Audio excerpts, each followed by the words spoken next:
मंडळी, पहिलाच प्रश्न आहे, बाया वर गांड करून केव्हा करून करा म्हणतात?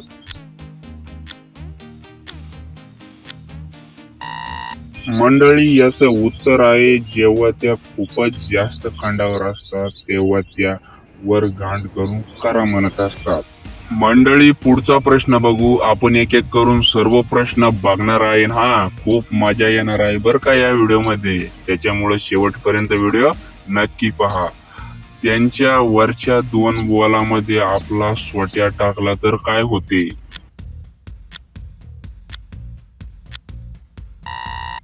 उत्तर, त्यांच्या खालच्या गांडीला वळवळी सुटते. पुढचा प्रश्न, अरे बापरे, बाईच्या मागच्या ढुंगात जात नसेल तर काय करावे?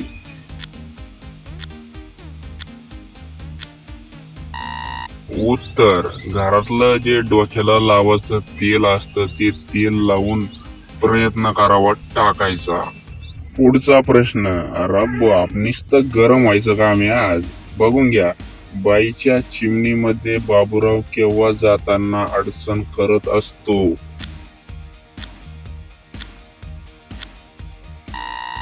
मंडळी, याचं उत्तर असं आहे, जेव्हा त्यांची जी खालची जागा असती ती कोरडी किंवा सुकलेली असती ना, त्याच्यामुळे आपला जो बाबूराव असतो तो आतमध्ये जायला प्रॉब्लेम होत असतो, किंवा मग नवीन, समजून घ्या. ओके, तर पुढचा प्रश्न, माणसाला जास्त कांड्या असतो की बाईला?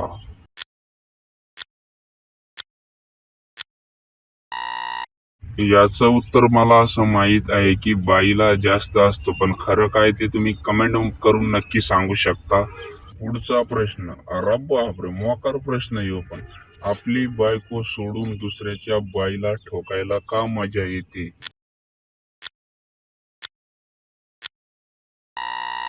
मंडळी, याचं उत्तर तुम्हाला काय आहे ते तुम्ही सांगा, पण माझं उत्तर सांगतो. असं आहे की आपल्या बाईला म्हणजे बायकोला आपण कार्यक्रम करू करू कंटाळलेलो असतो, बोर झालेलो असतो, म्हणून दुसऱ्याला करा वाटतं. मंडळी, पुढचा प्रश्न तुमच्यासाठी आहे, एकदम धासू आहे बर का. खरं सांगायचं याचं उत्तर, लग्नाच्या आधी कोणाकोणाने शॉर्ट कार्यक्रम केला आहे लग्नाच्या आधी बर का? नक्की कमेंट मध्ये सांगा. हा, लाजू नका, सांगा. आता मंडळी, याचं उत्तर तर कमेंट तुम्ही करसानच, आणि तुम्हाला हा व्हिडिओ जर आवडला असेल ना, तर हा वरचा व्हिडिओ पण नक्की आवडून दिसला का, हा त्याच्यावर दाबा, तो व्हिडिओ सुद्धा संपूर्ण पहा. आपण लवकरच भेटू, आणि हा, आपल्या चॅनलला, पेजला फॉलो, सबस्क्राईब नक्की करून जा. ओके, लवकरच भेटू आपण पुढच्या व्हिडिओमध्ये. Tata, bye bye.